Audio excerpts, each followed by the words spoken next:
اتنا زبردست اللہ تعالیٰ نے سسٹم بنایا ہے، انسان کی عقل دنگ رہ جاتی ہے۔ آپ گھڑی میں سیل ڈالتے ہیں، اس کی سوئیاں گھومتی ہیں۔ پہلے زمانے میں چابی والی ہوتی تھی، چابی دیتے تھے، سوئیاں گھومتی تھیں۔ اب چابی جب ختم ہو جاتی ہے سوئی رک جاتی، سیل جب ختم ہو جاتا ہے سوئی گھومنا رک جاتی ہے، پھر آپ کو سیل چینج کرنا پڑتا ہے، یعنی آپ نے کوئی نہ کوئی اس کے ساتھ سورس لگانا ہوتا ہے جس کی وجہ سے وہ سوئیاں چلیں گی۔ تو یہ جو زمین گھوم رہی ہے اس میں نہ کوئی سیل ڈالا گیا ہے، نہ اس کو چابی دی گئی ہے، نہ اس میں کوئی ایندھن ڈالا گیا ہے، پیٹرول ڈالا گیا، فیول ڈالا گیا ہو، اور بغیر کسی سورس کے یہ زمین گھوم رہی ہے، اور اتنی تیز گھوم رہی ہے، لیکن عجیب بات ہے کہ ہمیں محسوس نہیں ہوتا۔ 1 گھنٹے میں 65,000 کلومیٹر، اتنی تیز رفتار آپ نے کوئی گاڑی دیکھی؟ راکٹ بھی اتنی رفتار سے نہیں جاتا ہے، اور یہ زمین گھوم رہی ہے۔ آپ کار میں بیٹھیں، کار اسپیڈ پکڑتی ہے، آپ کو محسوس ہوتا ہے کار نے اسپیڈ پکڑ لی۔ آپ جہاز میں بیٹھیں، جہاز چلنا شروع ہوتا ہے، اسپیڈ پکڑتا رہتا ہے، آپ کو محسوس ہو رہا ہوتا ہے کہ اس کی اسپیڈ بڑھ رہی ہے، اور آپ کو کہا جاتا ہے کہ آپ سیٹ بیلٹ باندھیں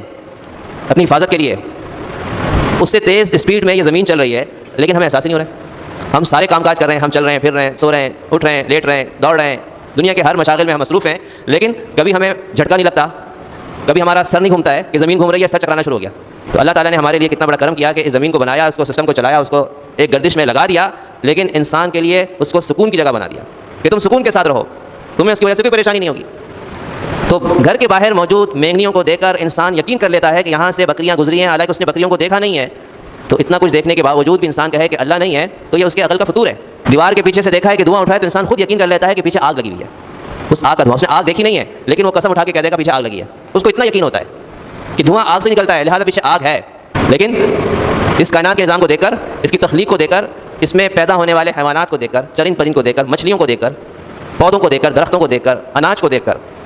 انسان پھر بھی یقین نہیں کرتا کہ اللہ تعالیٰ موجود ہے۔ چنانچہ آج کائنات میں انسان کتنے لاکھوں، دنیا میں کروڑوں انسان موجود ہیں جو اللہ کے وجود کے قائل نہیں ہیں، اور یہ صرف کافروں میں نہیں بلکہ ہمارے مسلم معاشرے کے اندر بھی آج بے تحاشا لوگ ایسے ہیں۔ آپ یونیورسٹی میں جائیں کسی، آپ وہاں پڑھنے والے کراچی کے اسٹوڈنٹس کو آپ ذرا پرکھیں تو آپ کو بہت سارے ایسے اسٹوڈنٹس ملیں گے جو اللہ کے وجود کو نہیں مانتے ہوں گے، جو کسی مذہب کو نہیں مانتے ہوں گے، دین کو نہیں مانتے ہوں گے،